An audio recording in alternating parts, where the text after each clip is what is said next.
All right, it's live, it's official. You ready, Ronnie? Yay. Sure. Okay, so is it started? Yes. So for those of you who don't know Ronnie, I'm going to introduce him briefly, and then I'm going to shut up and let him tell you what he's prepared for us today. So welcome to our talk, our second InterGifted Coaching Network talk, which I'm very excited about, and I'm especially excited that it's Ronnie doing the talk.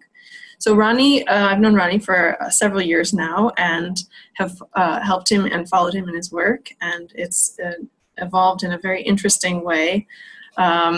Started out as a musician and then became a psychologist and now is becoming a coach. So a very interesting evolution. And in the psychology world, what has become of particular interest to him, of course, as you may have seen in his TED Talk, is self-compassion. And this has become particularly interesting for him, for gifted people, performers, creatives, and other people doing high intensity work and life. And so we're going to hear the applications of that tonight. I'm lucky to have Ronnie in my very own coaching group, the Rediscovering Yourself group. I think that's all I had to say to introduce you. I'm really excited to hear what you have to say. And thanks for doing the talk. Okay. Thank you, Jen. And hi, everybody. Great that we're several people here that are interested in the concept of self-compassion that we'll be discussing tonight. And this is a topic that's it's been gaining a lot of attention in psychology over the last 10 to 15 years, I'd say. We're clocking in at about 270 scientific papers on it over this time period. So a lot of work has been done, and I think the interest in this topic really it has a really pragmatic base. It just seems to be something that helps a lot of people. And the thing that we're going to be doing tonight is we're going to delve into this topic a bit, and we're going to get to learn a bit about what self-compassion is. And we're going to work a bit on why it might be important, especially for gifted people. We're going to talk a bit about how to awaken compassion and self-compassion. And we're going to think a bit about how to apply self-compassion. So those are the 4 key questions that I thought we'd take a look at. And I'd say it was an unofficial goal, but I guess I'll make it official now. I was thinking that if each and every one of us here would get 1 or 2 ideas, new insights, or maybe some tools that you could take with you and maybe apply in your life from this day forward, then I'd say we've accomplished something good here together tonight. So that's basically what we're gonna get into. And I thought we'd start out with just a simple question, and it goes like this. When you make a mistake, or maybe you fail at something important to you, or maybe you're remembering something that it just feels icky whenever you remember it. How do you tend to treat yourself at that point? Is it, would you say that you treat yourself the same way that you would treat a good friend?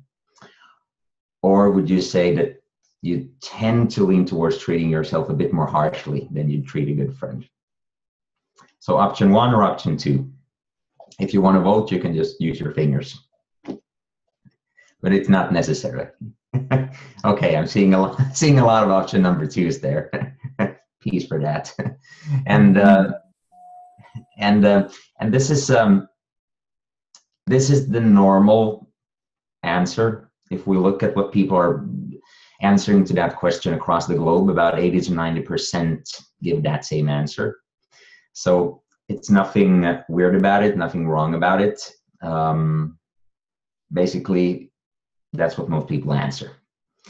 And at the same time, we know that what's normal regarding this might not be the best option. Because research tends to show that the more we lean towards that harsh, critical way of relating to ourselves, more likely we are to struggle with depression, burnout, anxiety, eating disorders, and so on and so on. The list is almost endless when we start looking at it. And that's really where self-compassion comes into the picture. It seems like self-compassion can be an antidote and a remedy to this inner harshness of mind. And that's I think why we're sitting here together tonight, to really get to know this topic. So let's just delve into it. So let's start with, what is self-compassion? The most simple definition that I've found is treating yourself kindly, the way you would treat a good friend. And if you want to look into, there are a lot of different definitions, by the way, but one that I find particularly useful is comes from compassion-focused therapy, and it distinguishes between a couple of key psychological skill sets that's involved in self-compassion. One of them being able to notice your suffering and turn towards it, instead of like trying to push it away or push it down. And then the second step is finding a way to alleviate the suffering in some way or form. And if we want to think about that like more concretely, then we could start by thinking about how we would relate to a friend that's maybe suffering. So let's just imagine that we have a friend of mine here. Let's just say that this hand over here is Bob, and Bob's. I'm just noticing somehow that he seems a bit crankier than normally, or that he's just there's something about him that just seems off today. So the compassionate step with Bob here would be to maybe approaching somehow and like, hey Bob, how are you doing? Everything okay? You seem a bit cranky today. Just trying to figure out what's going on here. The not so compassionate approach would be to like, oh geez, Bob looks really cranky today. I'm going to go in this other direction. So turning away from it would be a not so compassionate approach. Turning towards would be the compassionate way. And then once we've turned towards Bob, then we might start talking with him a bit. And well, I think we'll all experience that at times, that if we just have someone there with us for a moment, then whatever felt icky goes away. So the compassion can be sort of healing in and of itself. Or maybe if I sit there for a while, then I can help Bob solve the problem, maybe point out a resource that he's not known, or I might suggest that, hey, if you need some time off, maybe I can babysit your kids tonight or something, offer help. But whatever I come up with, I'll try to alleviate the suffering somehow. And if it's something that can't be taken away immediately, like let's say Bob's, someone close to Bob has gotten sick or maybe even passed away, then I'm not going to be able to take that suffering away. It's normal that suffering is present then, but still, even just being with Bob, being present and maybe showing that I care can still alleviate the suffering to some degree, make it a bit easier to carry around. So that would be like an example of compassion with someone else. And the same principles apply when we start thinking about self-compassion. So, for instance, Jen looked around in the room here before we started and said that she noticed like some musical stuff in the room here, and also mentioned that I'm a musician, and I still do gigs from time to time, but I don't do that many nowadays. And I've noticed that whenever I have a gig coming up, it tends to make me a lot more nervous than it used to do when I was playing a lot and being a lot on a stage. And I have a gig coming up in a couple of weeks. And as I was preparing for it, I was getting like really nervous, and this sort of critical voice was starting to run around in my head saying, Ron, you're going to fail at this. This really sucks. You haven't been on a stage for a long time. Yeah, just a lot of nasty stuff. And it was making me so nervous that it, for a moment, it was kind of hard to sing well, because you have to be able to breathe deeply and so on if you're going to produce a steady voice. And then I noticed the voice in my head, like, oh, that's interesting. That kind of stuff is running around. And then when I noticed that critical voice was present, then I was able to do something about it, because I've worked a lot on building my own self-compassion over the years. So at this moment, all it really took was taking a couple of deep breaths and recalling an image of my grandmother, who was a very compassionate person, and just imagining for a moment that she was saying to me, like, Ronnie, whether you fail or succeed, I'm going to be here for you. And you know, it's you've actually played a lot of gigs in the past, and they tend to go well, so it's probably going to go well this time as well. And remember why you want to play these gigs. It's you just want to, like, spread the joy and the emotional experiences this music can be about when it's at its best. So just go out and do what's important to you, and if you need me, I'll be here. And that kind of an inner dialogue can really have a big effect in shifting your emotional experience. And if I would have tried to do that purely logically, like just sitting there and saying, you've done well in the past, and just trying to say that with my own voice while I was being critical, then it's kind of likely that it would have come out like this. You've done this a lot of times before. Come on. What? And that's probably not going to help me a lot. So sort of like the preparation there with the breathing and like the imagery and all this stuff, it's like the combination of things that we're going to start looking at, like, how do we build this so that it's not just like a thinking shift, it's a whole body, emotional, logical, it's a shift on every level. And when we start getting that, that's when self-compassion gets powerful. Yeah. And if I would have tried this maybe 6 or 7 years ago, when I hadn't heard about self-compassion, probably wouldn't have worked that well. And the reason for that is that self-compassion it's pretty much a skill. So it's something that you can build up in yourself. And you're not going to get it perfect the first time, and you don't have to. But when you practice at it, you get better at it. And there are a lot of research indicating that it actually is a skill that can be built. We're not going to go too much into that, but lots of studies on courses that last for 6, 7, 8 weeks. The shortest have been 2 weeks, where changes in like self-report measures, people notice that they're more self-compassionate. There are shifts in heart rate variability, which is one of the best ways to measure stress levels in your body. There are shifts in how your brain responds if you show stressful pictures. And so it can be measured on a lot of different levels at this point, that it actually is a skill. So I think that's really good news. And then if we move to the why side of self-compassion, I'm gonna see if I can share the screen here. Just a moment. Yeah, so why self-compassion? Well, the idea is life can be challenging, where we all face difficult emotions.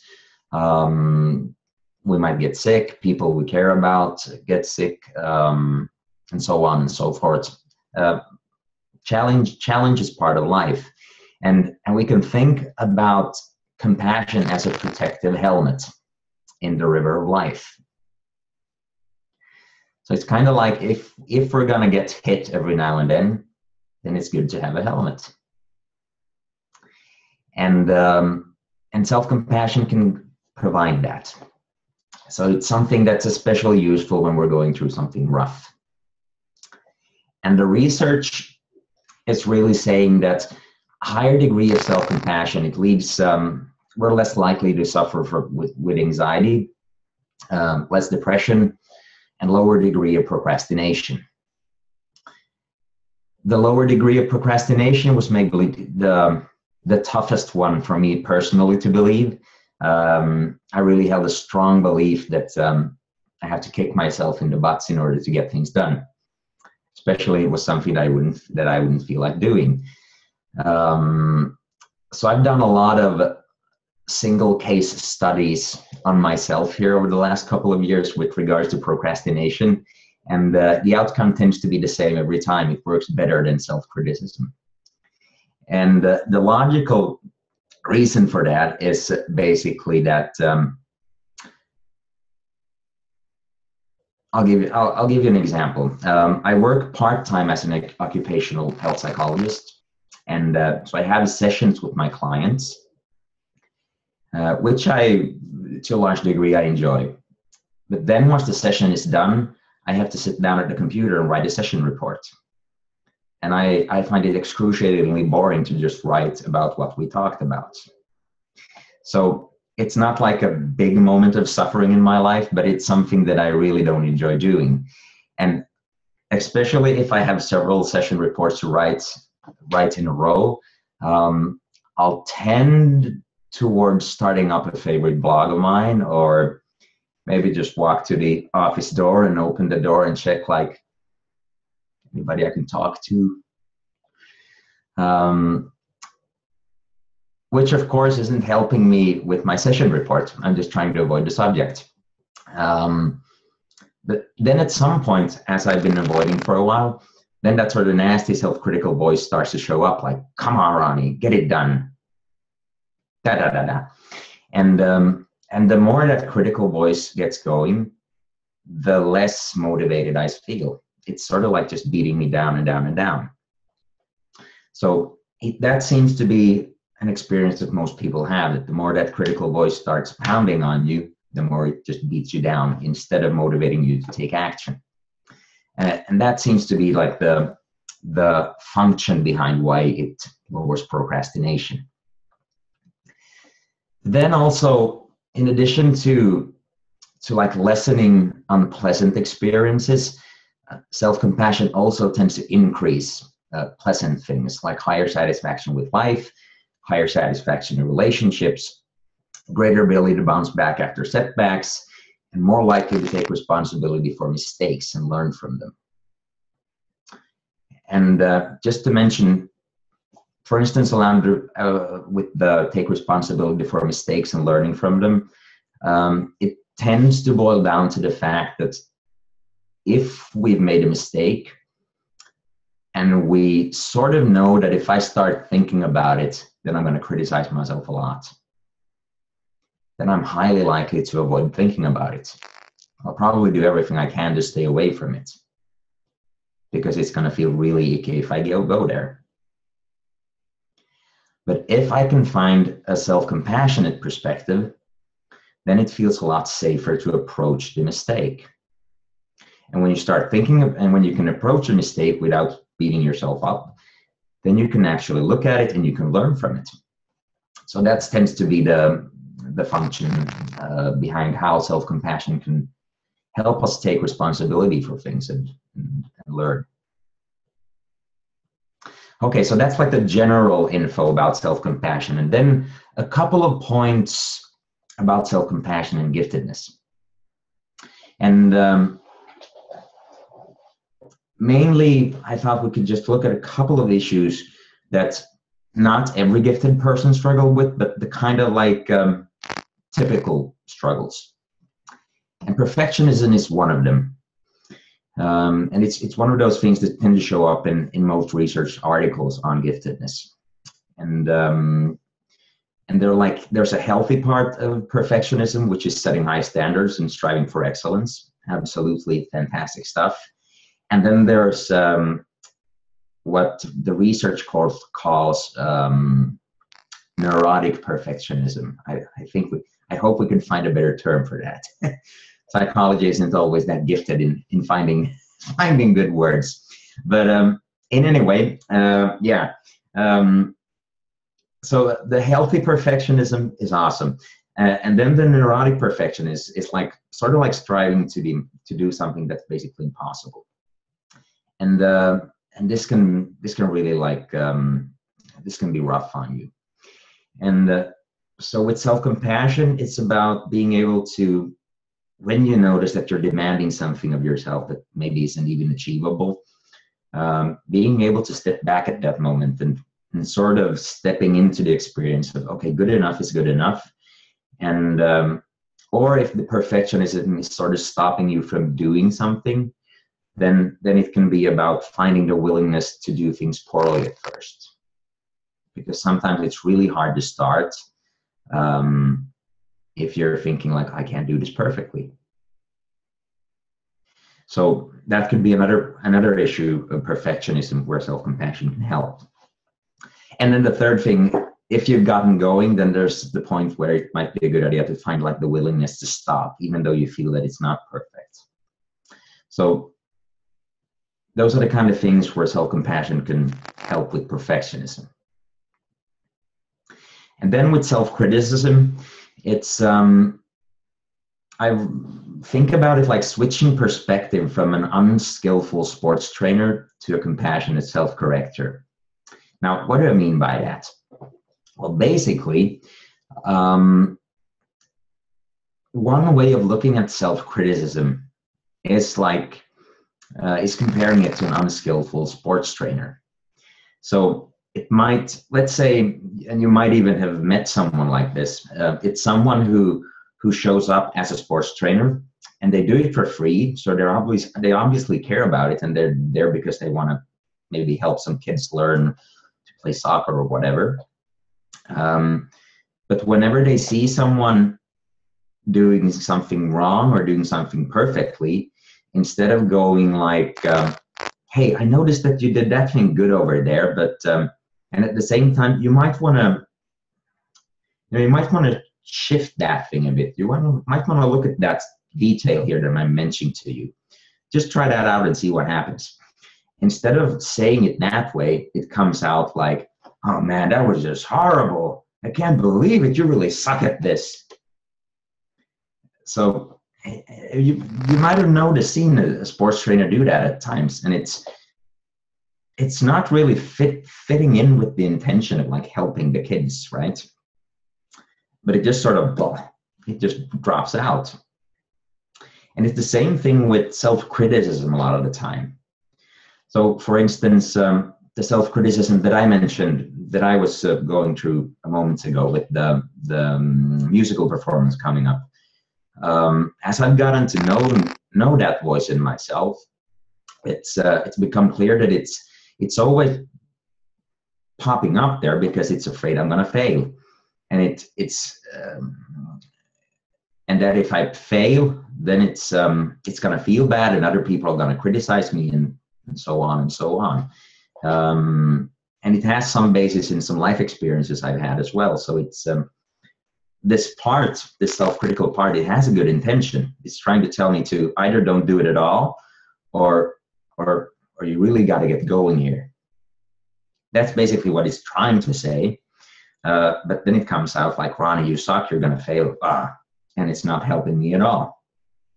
So once we start finding like the intention behind that unskillful sports trainer or the self-critical voice, then it's sort of easier to take a step back from it and like, okay, thank you very much. And then shift over to a more compassionate point of view. So that's one of these inner shifts where self-compassion can help. And then like a sense of being an outsider. This is something that I've noticed that many people, gifted people, tend to struggle with. And I think it's very easy to understand why it might show up. Basically, most people may not understand the intensity or the like fast thinking tracks that a gifted person can get into. So that's and that's a tough experience to carry around. So a self-compassionate perspective would really like emphasize that you know, yes, you might have these certain abilities that makes it difficult for most people maybe to follow you completely, but you're absolutely not alone. Like, you have peers, and you're part of humanity. And I think the InterGifted network is a fantastic way of really pushing this idea forward. So, but once that feeling of being an outsider shows up, then being able to shift over into that, like, yeah, I'm actually not alone here. There are people like me. That can be really, really valuable. And then on the creativity and stuckness point of view, a lot of people, when we're trying to create something, it ebbs and flows. So at some points you have that really, I mean, everything is like going perfectly and you're having these great ideas and everything's just falling into place. And then you hit the plateau. And when you hit that plateau, that's one of those moments when it can be extremely valuable to remember the concept of self-compassion. Because what's typical is that we start criticizing ourselves. Like, oh, come on, I got to get this done. Why it's not moving forward? Come on. And that's, of course, not maybe going to help us like get out of the box and see things more broadly. Self-criticism tends to narrow our attention a lot, whereas self-compassion opens it up. So if we can find that kind perspective, which allows our attention to broaden and allows us to relax, that's when the creative insights start showing up again. So this is something that can be really valuable when working on creative projects. And then one more thing that's common for gifted people is racing brain and rumination. One part of giftedness is being able to like think rapidly, and ability to think broadly, think rapidly, make like long jumps, so to speak, in the thought process. And these are fantastic abilities. And then at the same time, it can give us these incredible insights. But like the other side of the coin there is that if we get a worrisome thought in mind, like, is this going to work out? Then our minds can pretty quickly go like, over here, where it's like, oh no, I'm going to lose my job and I don't have a home anymore and nobody likes me. We can do that like thinking process in a heartbeat, right? I can see that some of you're laughing there. So yeah, maybe some recognition. I know that for me this is definitely true, and it's and this is just part of how our brain is built, and being able to, and since we were able to do that quickly, it can cause problems. So being able to notice that, okay, my brain is racing now, and then seeing that it's actually not your fault. We're going to get into that in just a moment. But then it's also important to help your brain chill out. And again, we're probably not going to be able to do that by using strictly logic. The Buddha said way over 2,000 years ago now that the logical part of the brain is like the rider on an elephant, and the emotional part of the brain is like the elephant. And if the elephant decides that it's scared of something or angry at something, then it's pretty much whatever the rider tries to do, it's really not going to help that much. So we're going to need to, again, find ways to work with our body, find ways to work with our imagination, instead of just trying to say, I shouldn't be ruminating now. That probably won't stop it. We're going to need some different tools. Yes, so we're going to start getting into the tools now in just a moment. But I thought we could maybe open up for a discussion at this point. I think I've been talking quite a bit, and yeah, I'm not used to giving lectures on the internet, so it's weird when it's all quiet. Let's talk a bit.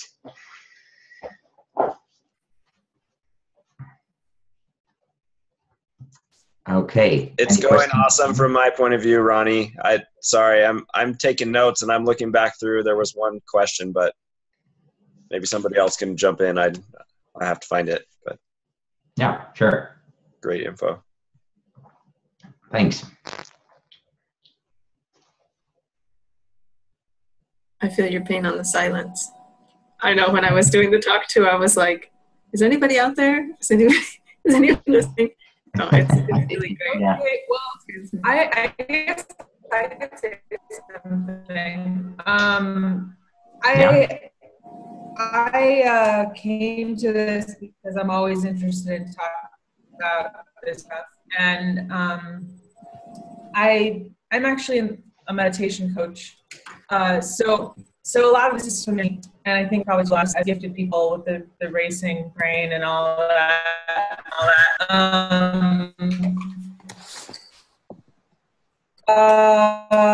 And I just wanted to say that, yeah, I feel like I love going over this stuff because I love to hear your perspective and your experience. Yeah, I guess I wanted to add that, and maybe I'm not the only one, that this is all true. like in my experience too, and I'm still learning, of course, but like I have a really resounding inner critic, and it's gotten a lot better, and it's like it's such a relief to do this stuff, and it's like so important for everyone. I also wanted to say one of the things I struggle with the most is the creativity stuckness. Mm-hmm. Because I have like this fear of being stuck. Yeah. And it's gotten better over time. I mean, I've loosened up, but that's a hard one because there's like this fear that I'll be stuck forever. And it kind of goes along with some health issues I have too, like whole body health issues. So yeah, I don't know. I don't really have any specific questions. I just mostly wanted to contribute my experience with this and say thanks. Yeah, thanks for sharing. Yeah, it's great that you noticed like which part is maybe most challenging for you, like the creativity part, and yeah, the inner critic can be a sticky one. We're gonna look a bit at it at the end. So it sounds like you said you work with meditation and so on, so you probably worked quite a bit at this already.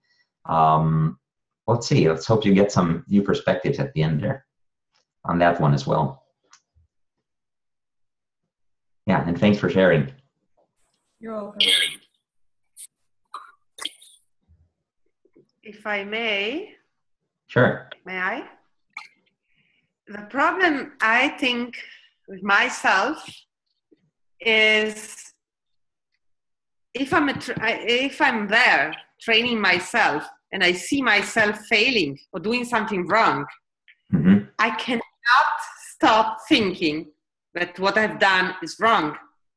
So Mm-hmm. I can be more gentle with myself. But it's like descending on the slope of pity, self-pity. No, I feel myself like, okay, poor you, you cannot make it.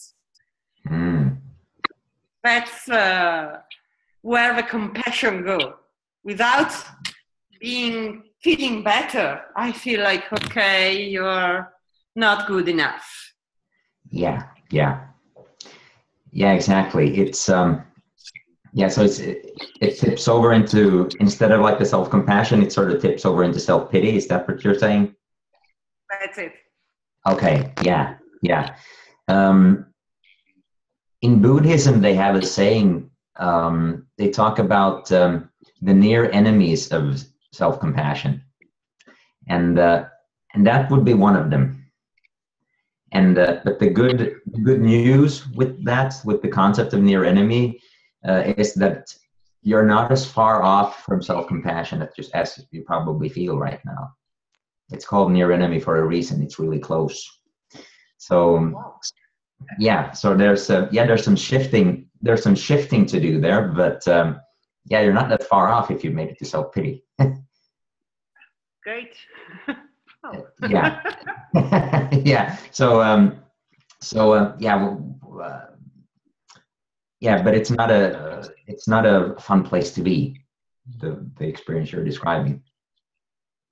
Yeah. So yeah, hopefully you'll find something that maybe helps you out a bit with that tonight. Hope so. Yeah. Can I just add something to what Patricia just said? Sure. Actually, I agree to what you say. I think it's a very good comment. When I think about, for example, when you gave that example of you did something that you didn't like, and from my perspective, for example, it would be something, I did something wrong or whatever. I know it's not been the greatest thing. Probably I did it, even like a stupid comment that I made to someone, which wasn't that bad at all, but still to me it feels really bad that I did that comment. Mm-hmm. And even like my friends or the person I made that comment to, whoever, might tell me it's not, well, it's okay, you know, whatever. Probably you had a glass too much, or probably you had a bad day, or whatever. And I would still, even the self-compassion comes from outside, comes from people near to me telling me, Chris, don't worry. I will not be able to get over the fact that I feel that I've done something wrong. Yeah. I just want to add in, because we have a question from Wendy in the chat, and there's something similar, this feeling of being punished. She mentions. So I'll share her full question after, but that's I think a very common experience. I can say that I've struggled with that a lot as well, Chris. So since we have several of us, it could be something interesting for you to answer, Ronnie. Okay. Yeah, go ahead.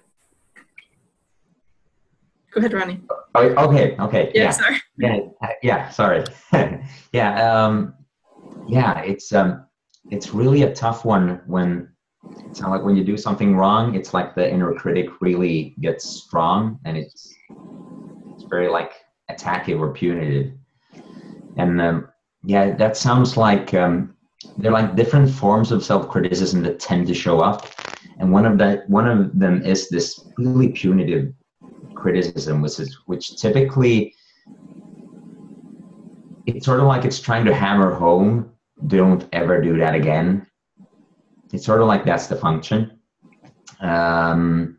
So it's trying to do something good. It's trying to like point out like, hey, could you do that a bit differently next time? But it's so incredibly attacking, like aggressive, that it's hard to live with that voice in your own head. So yeah, I definitely understand what you mean there, and that's one of those things that it's kind of hard to shift it like at once. It typically requires a bit of repetition to start working with it and shifting over again and again. It's definitely not impossible. It's definitely doable. Yeah, but it typically requires a bit of work. One thing, Ronnie, that just came to mind when you were talking about that and talking about this right now. I don't know if anybody has children. I have a couple of children, but if you have a niece or a nephew or any sweet little kid that you love, imagine like when you were talking about being kind to yourself, I was imagining, how would I talk to my little daughter, my little son, and yeah, exactly. Yeah. So shifting perspective somehow. Yeah. And for some of us, some people can benefit from like imagining that you're managing yourself even as a 5-year-old and how you would speak to that version of yourself. That might work for some people. Yeah, and there are, with how to deal with that, we're going to get into like a tools perspective in later on. So I'm thinking we could keep that one with us, because that's a really good example, and I think it's something that many can relate to, and then we can brainstorm a bit together about what might help with that. Ronnie, we have a couple of questions in the chat, a couple of comments in the chat, but I think it's good if you go ahead and start talking about tools, and then we'll come back to some of the comments after, so we can make sure we get to everything. Yeah, let's do that. Okay, so the next part that we're going to get into here is awakening compassion, and we're going to look at that from two perspectives, from a logical perspective and from an emotional perspective. We'll start with the logical one. Just going to share the screen out for a while again. Okay, so if someone saw the TEDx talk, this is pretty much the things that was brought up there as well. All humans have certain emotional systems built into us. We're going to focus on two systems as we're talking about self-compassion. And the first important system to get to know is our threat system. And this is a system that's designed to keep us away from physical dangers and threats. And it does it through a couple of specific emotional responses. Whoops. That was the wrong one. Okay. One of them being fear. So getting afraid, running away, and that way avoiding the threat, which is really useful. For instance, if a car would be coming at you at full speed, then it's a really good idea that our emotional system takes over, like, and then you jump to the side and fantastic, you're alive. It wouldn't be that good if our logical systems could override our brains at that point and start thinking about, it's coming pretty fast, but does it have enough petrol to hit me, or will it run out of gas before that? It's that wouldn't be useful. So it's a good thing that this system can take over. And another emotional response is anger, which if fear is backing away from the threat, then anger is moving towards the threat and attacking it, either shouting or even physically getting into combat. For instance, if you had to protect a loved one from a physical threat, anger could be pretty useful at that point. And then we have a third one, which is basically submitting. And this is a strategy that's very, it's something that we see a lot in the animal kingdom. For instance, if two males are fighting and one of them loses the fight, then they lay down on their backs typically and put up their feet and hands, claws, whatever. And that's the sign, I lost, you can leave me alone, I'm not a threat to you. And the other male backs off at that point. Unfortunately, we humans aren't always as kind as our animal counterparts, but that's the function of it. But we have this threat system, but then we also have this newer part of the brain, the thinking system. And this system is great in a lot of ways as well. It helps us solve complex problems. It helps us use language and all kinds of great things, figure out how to cure diseases and so on. But unfortunately, it also carries some side effects with it. And that is when our threat system gets combined with that logical reasoning, then our minds can go on a spin. And a spin that consists of catastrophizing, worry and rumination, and self-criticism. So this is like, it's an unfortunate thing that's built into our brains that they can do this. Paul Gilbert, who's the founder of compassion-focused therapy, says that his British says, "Our brain's a mess," and it's really, yeah, in a lot of ways, I agree with him. It's I hope when Homo sapiens 3.0 shows up, that they evolution fixes that, because it's quite a drag, really, to have to deal with all of this. We're not going to talk more about this at this point, but the key thing to keep in mind here is that we've all been given a brain that functions like this. None of us got to choose this. So whenever we run into catastrophizing or rumination or self-criticism, it's just a good idea to remember that it's not our fault. It's just something that's been given to us. And then a second thing to keep in mind with regard to like the logical understanding of self-compassion is the fact that we've all been given a certain gene pool, and it's influencing us in different kind of ways. It's giving us tendencies to act in certain ways and so on. It's not predetermining that we're acting in certain ways, but it's giving us certain action tendencies. For instance, if you're an extrovert, you're more likely to constantly be going around with people. If you're more introvert, you're more likely to want to have time alone.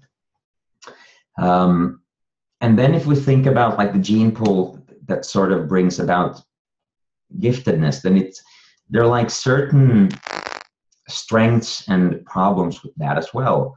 And we talked about this a bit already, but like the high standards, internal drive towards excellence is great, but the other side of the coin is perfectionism, self-criticism. High capacity for complex and fast thinking. And then the downside of that can be racing mind, rumination, and catastrophizing. High performance capacity, which can bring about like that you become like a distinguished member of society, and you might get a lot of outer praise, which are really nice things. But it can also have like the social effect that you sort of stand out from the crowd, and that can create like the sense of not belonging. So that's like a side effect of that. Or if you have a high creativity and you really want to explore the unknown and like, yeah, really like to explore things and you're open to stuff, it can be seen in society as a whole as a restlessness and like a sense of not fitting into the norms of society, of you have one career and you do that all of your life. So these are just some examples of how a gene pool that none of us got to influence really. It's just something, again, that's been given to us, and it's influencing us on a daily basis. So again, the point here is that if we notice that we struggle with anything that's on the right side of your screen right now, it can just be a good idea to again remember that I never chose any of this. It's just something that was given to me. So it's really not my fault if any of this starts showing up. And then a third idea that sort of ties into the same concept is I think everybody on this call we live in Western cultures, and Western cultures have a sort of double standard built into it. And the double standard says, be kind and compassionate to everybody else, and demand more from yourself than you demand from anybody else, and remember to give yourself a hard time if you fail at something. That's sort of like the cultural message that we're getting day in and day out. And again, it's just good to remember, I didn't get to choose which culture I was born into. It was just given to me. And it's having sort of an effect on me. And then the fourth thing that can have an effect on us is our learning history. So there's a lot of research in psychology indicating that if you grew up in a home where you were criticized a lot, or it was like a hostile environment, or your parents just couldn't understand you, then you're more likely to end up criticizing yourself as an adult. And again, this is one of those, we could talk a lot about learning history and how that sort of, why it might have that kind of an impact. We're not going to go into that today because of the time restraint, but again, it's just important to notice that if you've had those kinds of life experiences, you didn't choose any of that. I think most of us, if we were given like a menu of experiences. Like these are the kind of pleasant experiences I would like to have in my life, and these are the kind of that if I could choose, I wouldn't care to have that much. I think everybody has something that they would choose, like, okay, maybe I wouldn't want that one. They've just sort of shown up in our lives. So again, it's just important to remember we have a learning history, we carry it with us, it might have an impact on us, and it's not our fault. So, and this really ties into like a central idea in the concept of self-compassion, and it's this. We have challenging brains which we haven't chosen for ourselves, and we also haven't chosen our particular gene pools and the action tendencies that come with that. And we haven't chosen a large part of our learning history nor our cultural experiences either. These have all been given to us. And these are the kind of factors that Buddhism, for instance, they call it non-self elements. And what they mean by that is these are elements that we didn't choose ourselves, but they might be influencing us and they might be causing us suffering in everyday life. And if we can see that we didn't choose any of that, then it might make it a bit easier to be kind to ourselves whenever suffering shows up, because we actually didn't choose this stuff. So this brings us to this conclusion that my suffering is not my fault. There are many non-self elements which have played their part in any suffering I experience. And this can allow me to be compassionate towards myself, while at the same time also holding the realization in mind that it's mainly my responsibility to do something different if I want to suffer less and live more. So it's sort of like we don't have to take the blame of it all, but it's probably a good idea to take responsibility for it. I guess that's more another way of expressing it.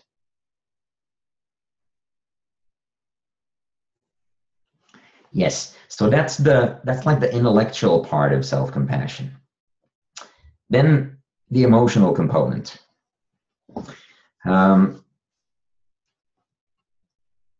Luckily, we don't just have a threat system, we also have a soothing system. And self-compassion lives in this emotional system. And this is a system that's designed to be activated whenever we're feeling relaxed and don't have anything particular to do, or when we're hanging out with people whose company we enjoy, or when we're being soothed by a significant other. So in these kinds of moments, then our body just starts calming down, it starts slowing down. There's a certain inner balance that starts showing up. And the good news is we can actually activate this system in ourselves by sending our minds the kind of signals that we naturally receive in situations like these. And there are a couple of key channels for doing that, so I thought I'd just structure up for how that can be done. One thing is deep breathing. This can work because when we're feeling anxious or irritated or self-critical, we typically breathe kind of shallowly. And when we're feeling relaxed, in Finland, it would be, for instance, when we're sitting in a sauna or maybe watching a sunset or something, the breathing is pretty deep and it's like, it's just a lot deeper. And there's a lot of research on that even 2-3 minutes of deep breathing, it will lower your cortisol, which is a stress hormone, and it will start activating this soothing system. Another thing we can work on is posture. If you have 20 minutes and you want to think deeply about posture, I recommend a TED talk by Amy Cuddy called Power Poses. It's a fantastic talk. And basically what she's talking about there is research which shows that if you spend even 2 minutes in a posture where you're feeling, that sort of indicates that you're submissive. So you're hunching over and getting, just really squeezing yourself together. if you can spend 2 minutes in that state, in that posture, your cortisol level, which is your stress hormone, is going to go up 20%. And especially for guys, your testosterone levels are going to drop 20%. So whenever I sit in my laptop in my couch nowadays and I hunch over like that, I'm like, oh, gotta get back, straighten myself up here. But it also works in the other direction. If you can adopt an upright and relaxed posture, then with an open rib cage, then in about 2 minutes, your testosterone level goes up 20% and your cortisol drops 20%. So posture can be a powerful way of working with that experience, working with activating the soothing system as well. The third one is touch. If a close person to us touches us, it tends to have a very calming and relaxing effect.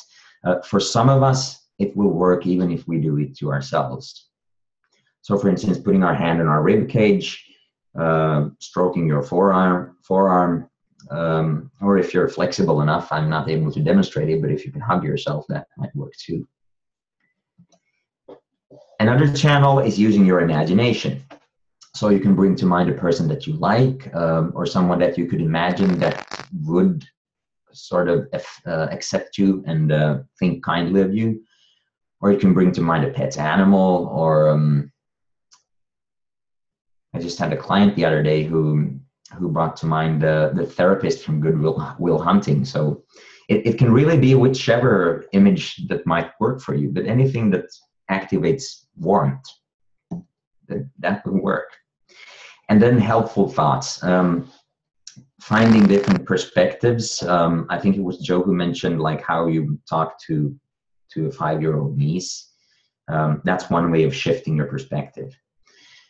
Another way of working with this is an ancient exercise called metta meditation or loving kindness meditation, where you're basically repeating a mantra with a kind voice, and you're wishing yourself, you're wishing someone that you love, you're wishing neutral persons, and so on. You're wishing people well, and you're using the same phrases over and over again, like, may you be happy and healthy.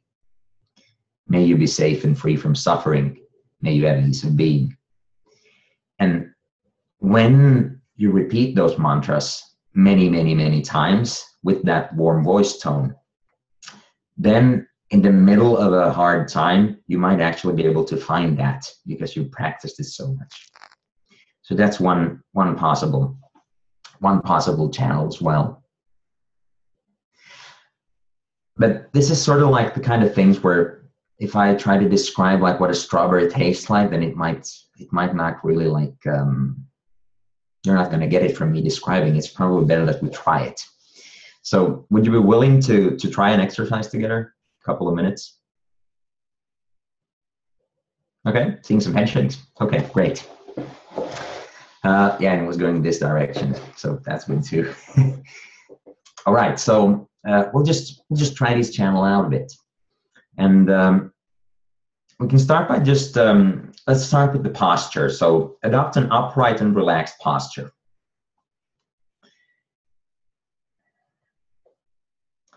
And see if you can find a warm, kind facial expression, the kind of expression you'd have if you were meeting a good friend.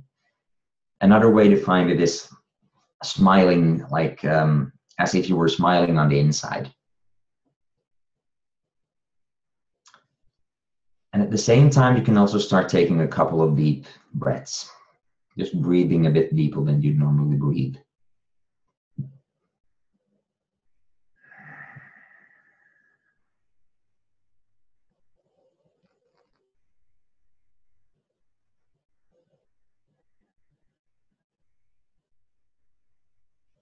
Then you can also try to, you can put a hand on your rib cage, or if you prefer, you can also stroke your forearm if that feels better, whichever works better for you. Just allow that hand to represent a signal of warmth and kindness to yourself.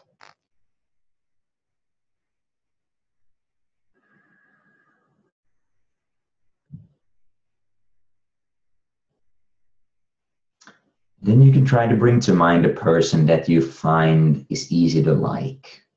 It can be a family member, it can be someone's child, it can be a pet animal. You just see if you can find an image of someone that's sort of easy to like.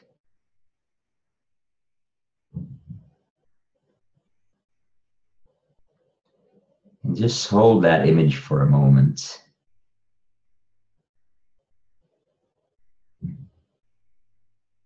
And then just try to imagine that you could wish that person or that animal or whoever you have in mind well. So just repeating these kind of phrases to this person or animal in your own mind. May you be happy and healthy. May you be safe and free from suffering.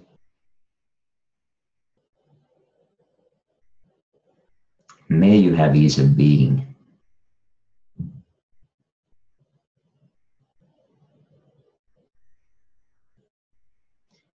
And just at this moment, just notice what's going on in your body right now. You might feel relaxed, you might feel some warmth showing up, or you might feel neutral. Anything's fine. The most important thing is the intention at this point. And now just see if you try to put yourself beside this other person in your mind. So creating an image of you and this other person standing next to each other.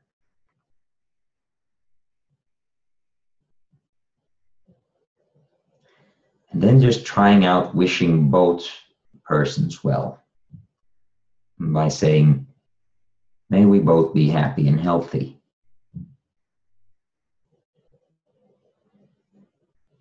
May we both be safe and free from suffering.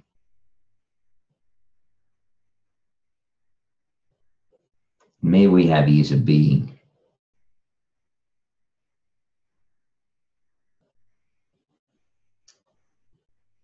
Okay, and then you can let that image take a step back. You can take a couple of deep breaths at the end here, and then we'll pull the exercise together.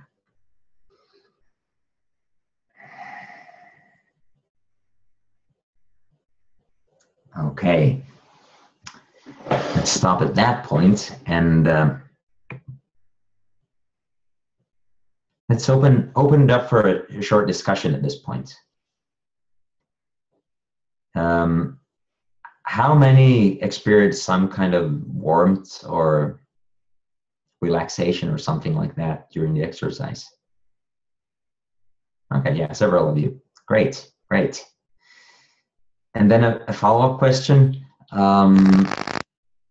was it easy to direct warmth and kindness to when you both were present, as to when you were just wishing to that one person? For some of you, it might have been. For some of you, it might not have. I'm getting some comments like, and not quite as easy. Yeah? Okay, yeah, really good. And that's just important to notice. That's most people's experience. Yeah, agreed. Almost, but not quite. Yeah. And that's most people's experience at the beginning. It's always, typically, it's a lot easier to direct it to someone that we care about compared to directing it towards ourselves. And but this is just like an example of how we can start to sort of bridge over to actually finding warmth towards ourselves as well. We start with someone that we care about, because that typically gets the warmth going. And then from there, we can put ourselves beside the other person. And then at some point, we might even be able to hold ourselves in mind and wish ourselves well. But it's sort of these kind of baby steps and bridging over, being able to find that inner warmth towards ourselves. So yeah, it's a progressive way of working, really. And most people find that if they start with, I'm going to think about myself and I'm going to wish myself lots of wonderful things, it doesn't work. Or some people might get it, but it's really hard.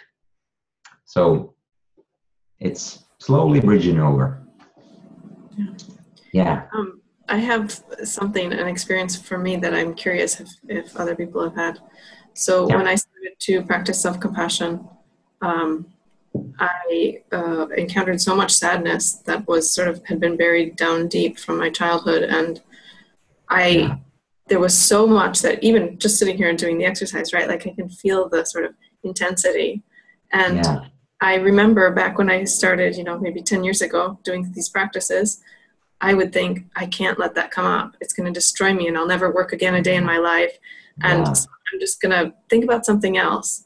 And so it's been a long process for me, sort of letting myself, give myself the self-compassion so that I could, but not feeling, like, oh no, all of that deep sadness is going to overtake me. I'm curious if other people have had that experience and what you'd say to it.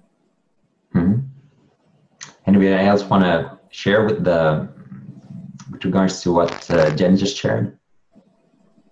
I have had that experience.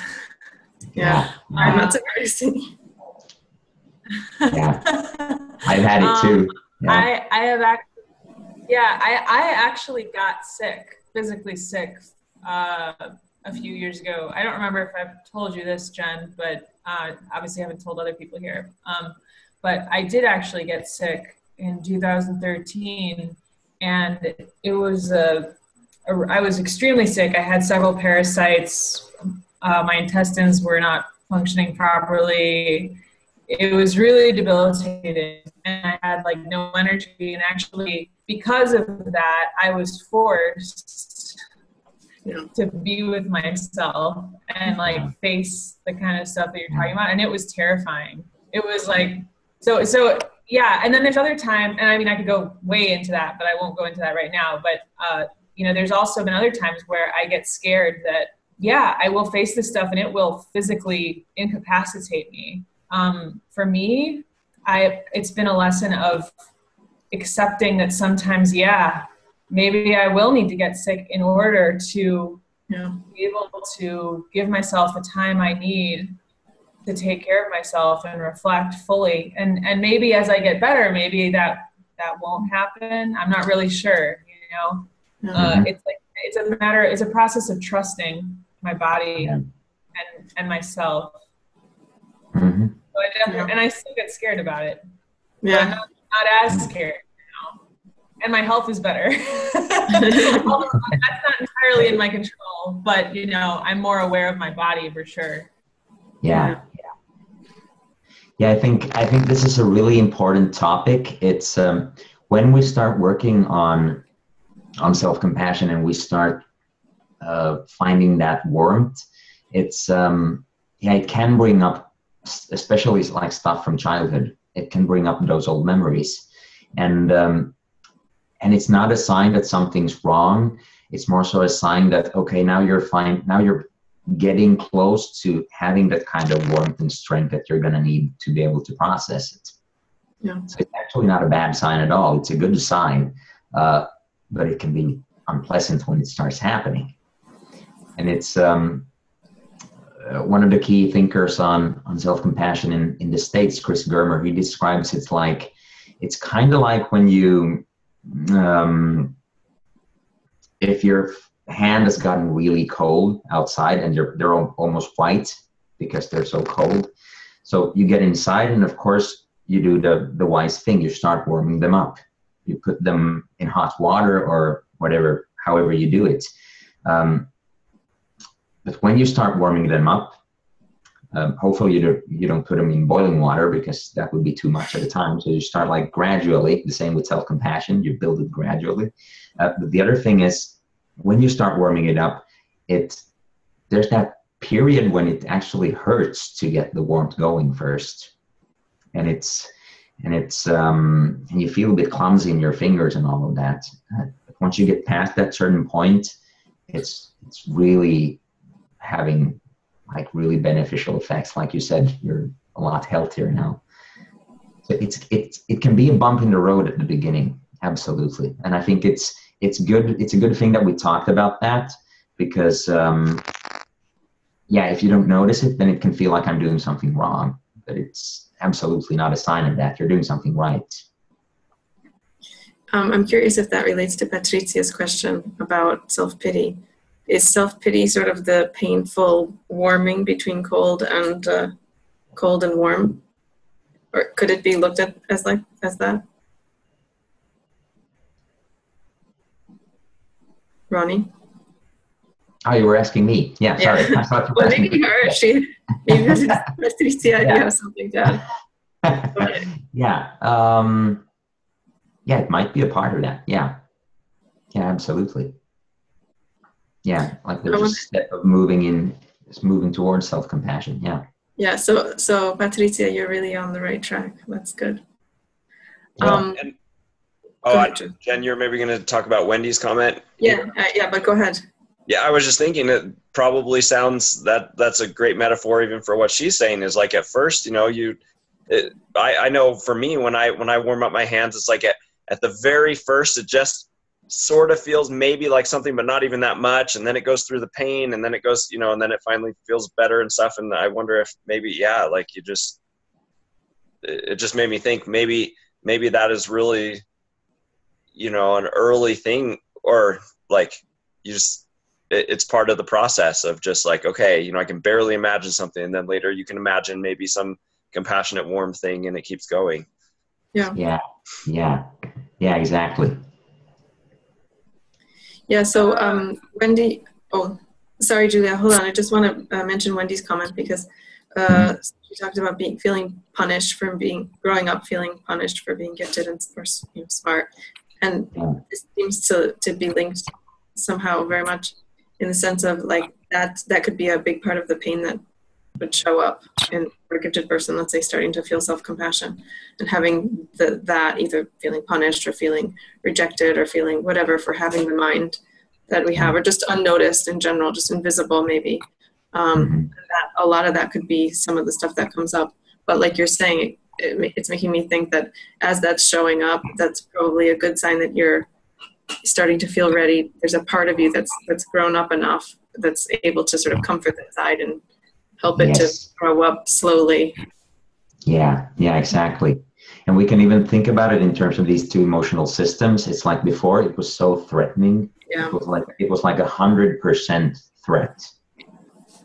And when they start popping up, that's sort of showing that, okay, you're starting to shift over a bit. So you're having some safety here. It's not 100% safety and 0% threat, but maybe you're at like 30% safety already and 70% threat. And now you have this healing capacity available to you that you can start build over into all that unpleasant stuff that which you've unfortunately had to experience. Yeah. I'm just making a note on the time because technically we're at our time. We're at this. Yeah, exactly. I don't have to hang up immediately. So if you have a few extra minutes, Ronnie, and if anybody has more questions that they want to ask, Ronnie, or do you have the extra time? I absolutely have time, and I can share like a couple of ideas on the application. Or would you like to keep it as a Q&A at this point? Maybe we can we have several questions. I can see people raising their hands. So, okay. So Julia, let's get to you first, and then Patricia, you have something to say as well. Actually, I have to go pretty soon, but I did want to say something that came up for me that I think is important to share, and I'm always reminding myself, is that compassion may not always look kind as others, or what you could say the ego would judge it to be. So what I mean by that is like sometimes somebody like demands something of us, or we feel like someone's demanding something of us, and maybe we're not ready to give it, or whatever. There's like this sense of internal pressure and threat. And so we have to back away and maybe not give that thing. And maybe there's a belief like, oh, you have to give this thing and that makes you a good person, or, a situation like that. But maybe the more compassionate action is actually to do what you need to do to take care of yourself. And that, to me, filling ourselves with compassion is the groundwork. Is like we can't really give without some sort of like sense of lack or even resentment if we're not coming from a place of love and self-compassion. And so that's how I remind myself, like, they may not understand that I have to do this in order to be compassionate for myself, and that's okay. And part of me may not understand, because there's like the judging critic that's like, no, you're not good enough. But like over time, I've come to see that those times of taking a step back and being compassionate for myself there's really wisdom in that. Like it becomes a fuller and fuller experience. So I wanted to offer that to people, especially like Wendy, who's learning, and anyone else. And yeah, that's been my experience. And I also wanted to say thank you. Yeah, you're welcome, Wendy. And I wanted to say thank you, Ronnie, and to everybody, because I have to get going. But like I said, I'm also a meditation coach. So if anybody ever wants to talk about this stuff more, I'm happy to. Yeah. Oh yeah, I'll say joining us. There's 3 of us from Chicago here. I think that's maybe more. Okay. I don't know, but I know there's 3. Okay. I go to school in Chicago too, but yeah, nice. I'm talking about you, Alex. All right, cool. All right, bye, Julia. Thank you. Okay, Patricia, you had a question or something to add? First of all, thank you, Ronnie. You gave me a lot of wisdom pose to think about. My question is about, let me make you an example. Yeah. You told us we haven't had what we have. To us, the consequence of the way we are born, and we are not responsible. Okay? But we react to what happened to us. So my strong example is, I've been told that someone who's a victim of abuse, you are responsible of your reaction. Okay? So this is what I've been told. You are responsible. And I cannot draw a line between my responsibility and what happened to me. Okay? I was not good enough because you are the smart one, but you are not, at school you are not so good, okay? So how do you react to this? I can have compassion for myself, but everybody else want me to react in a different way. I don't know if you haven't been told something like this before. Yeah. And what kind of a reaction are they wanting from you? I get mad because people ask me to, okay, this is where you are from. Now it's up to you. Be in charge of your life. And for me, it's like they are denying whatever happened to me. I cannot be different. I'm what I am because I'm reacting to what happened to me before. I was not good enough. Yeah. Okay, so you told us. If I can chime in on that a little bit whenever you're done sharing, I've kind of got like a little bit of personal perspective on that. For like, your past largely like shapes you, informs you, but like there's a TED talk about like self-identity and like how it is something that is shaped by the things around us, but you kind of reach a point where you can also start to shape yourself. And you're still, it's like clay. Like if external things come and hit you, it's going to leave a dent in the clay.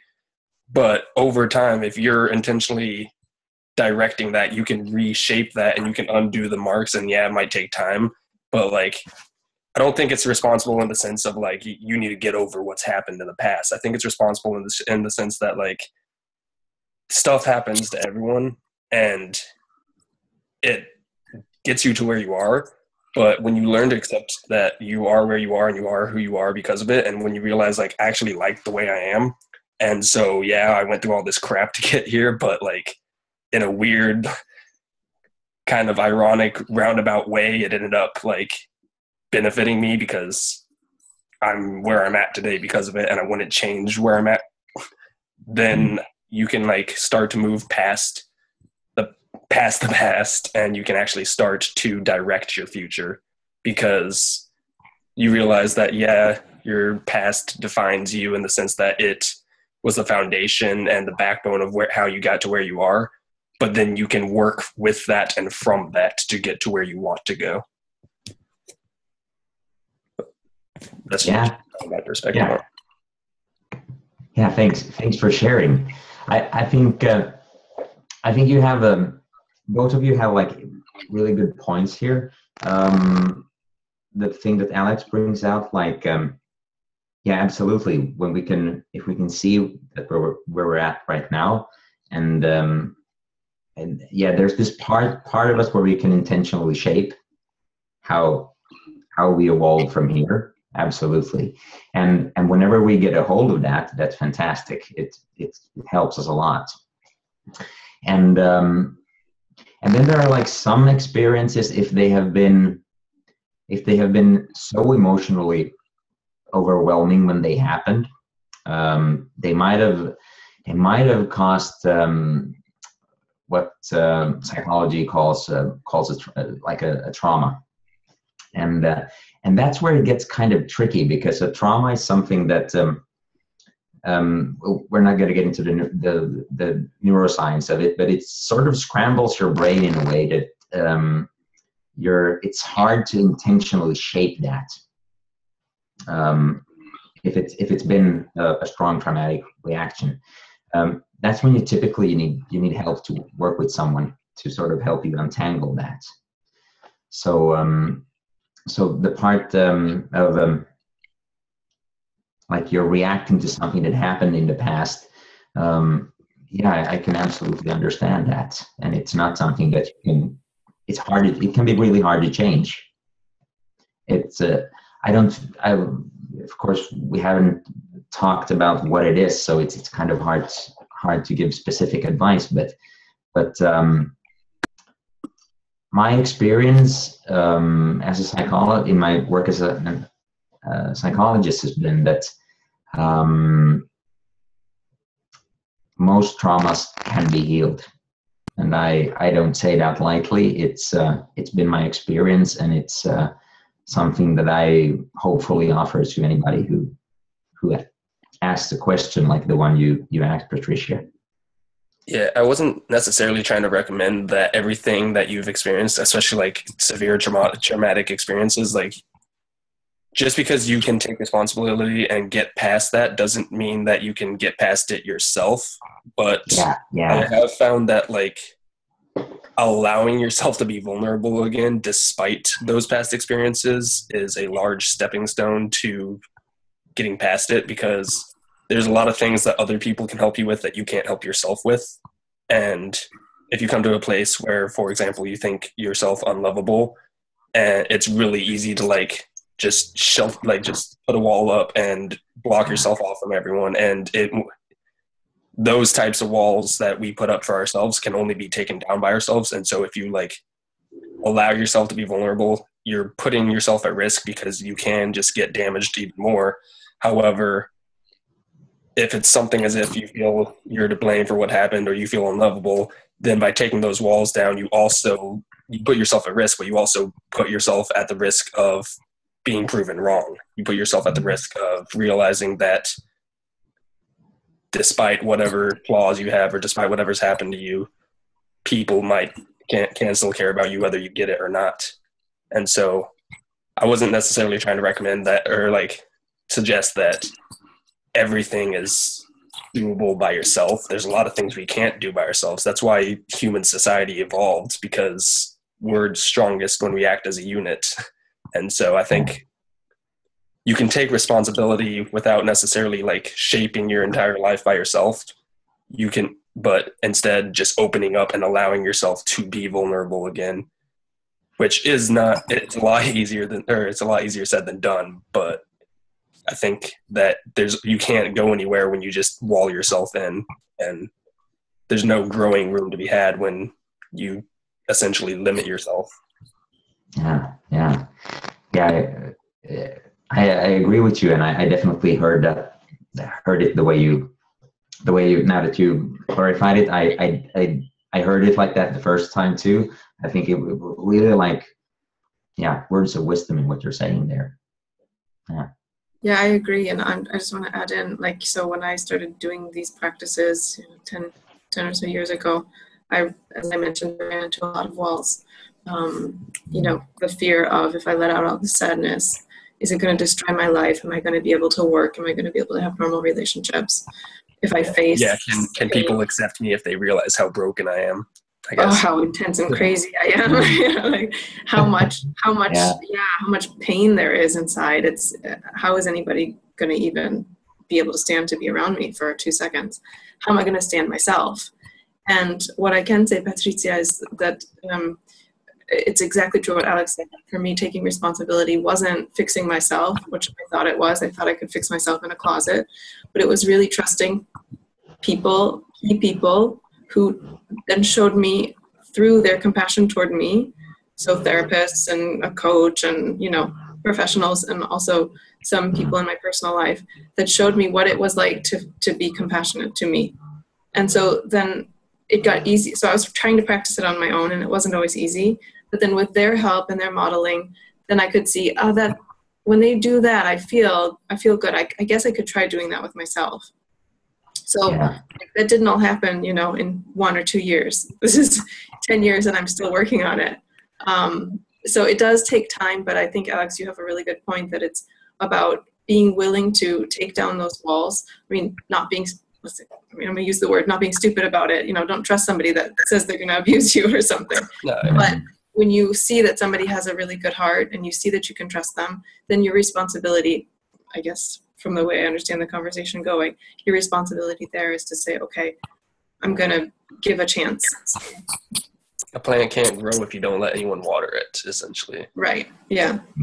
Sort of open yourself up to the kindness of other people, and then that helps you to generate and reproduce the kindness towards yourself as well. Yeah. And really, really good points. Yeah, it's a great conversation going. So can I just say one more thing? I want to say this just from the perspective of my coaching, gifted people all these years. So it's so interesting when you're talking about not taking things personally, not taking your brain personally, not taking your culture personally, and so on. Probably everybody has already made this leap. But for me, this is something I talk about constantly in my coaching sessions, not taking your giftedness personally. It's not something you chose. It just happened to your brain. And that for me, in terms of developing self-compassion, that's been super, super helpful. Because like Chris was saying, I can hear myself beating myself up for these stupid mistakes. Like I spelled a word in Italian wrong, and then I just feel so embarrassed about that. How what an idiot. How could I do that? And then knowing that this reaction that's just what a gifted brain typically does. Like, so it does it for the good things too, then I can go into some great fantasy because I spelled the word right this time. And so now I'm going to be the next perfect Italian speaker or whatever the case might be. So it can go in the good, positive direction, the happy direction, or it can go in this terrible, you're the stupidest idiot in the world direction. And knowing that it can go there really fast, and knowing that's just kind of normal for a gifted person, it's good to know, like, it's not a personal thing. So even I would just, you said it in there, but it was a little implicit, so I'm saying it explicitly for anybody on the call or anybody who's listening to the recording afterward. to really think about when you're thinking about your gifted brain, you know, and how it works, to really think about not taking that personally either. That can help solve a whole world of problems, right? So like Wendy mentioned, feeling punished about her giftedness, and a lot of us felt different things: invisible, punished, looked down upon, bullied, idealized or idolized sometimes as well. And so when we look at that, and then we can depersonalize that and say, I didn't choose that. They weren't bullying me and my choices, or they weren't idealizing me and my choices. They were idealizing some process that my brain does naturally, right? And so I just wanted to mention that as well before we close. Yeah, and I think that's so important. And I think it, what you mentioned with when we notice, again, if we think of it from the self-compassion perspective, once we notice that, okay, now my brain's doing that, or now it's doing that, if we can notice that, and then we can find some way to start evoking, to shift something in our bodies with, is it the breathing or the posture or the imagining something soothing or a soothing touch or whatever it is, and then just reminding ourselves, like, yeah, this is what the gifted brain can do, and just taking that step back, that can be so helpful. And then maybe asking some questions like, okay, so what might I say to a friend here, or what do I need at this moment? Do I need to take a walk? Do I need to talk to somebody? Do I need to continue with the problem solving or whatever? What do I need right now? Those are the kind of simple steps in like the heat of the moment that can make a huge difference over time. Wonderful, Ronnie. Well, thank you so much. I think we're going to close now. One comment at the end. Yeah, go for it. Yeah, I was thinking that as we've been talking here, this is something that's typically like a process. It's not something that you, it's not like you get one insight and then you got it. It's more like something that you build over time. And I was thinking that I might start up a self-compassion group within the InterGifted network, maybe 8-week course or 12-week course or something like that. So so I just wanted to put it out there, and then we'll see. We'll get back to you and see if there's interest for it. Then we'll definitely put up a group together. It would be wonderful. Well, thank you so much for preparing this for us and taking your time to share your insights. And thanks everybody for joining us and sticking with us till the end. Almost everybody stuck with us till the end. Thanks for your questions and your insights. And for those of you who stayed very, very quiet, we saw you. We know you're there. So if you all have questions for Ronnie afterward, you can follow the event page on the website. So you go to our blog on the InterGifted website, and then you can find his contact info through there. So if you have questions for him, or if you'd like to work with him in coaching, that's the way you can find him. And then stay tuned. We'll be having our next InterGifted Coaching Network talk soon. So we'll keep you posted on that. Stay tuned on our blog or on Facebook or via our newsletter.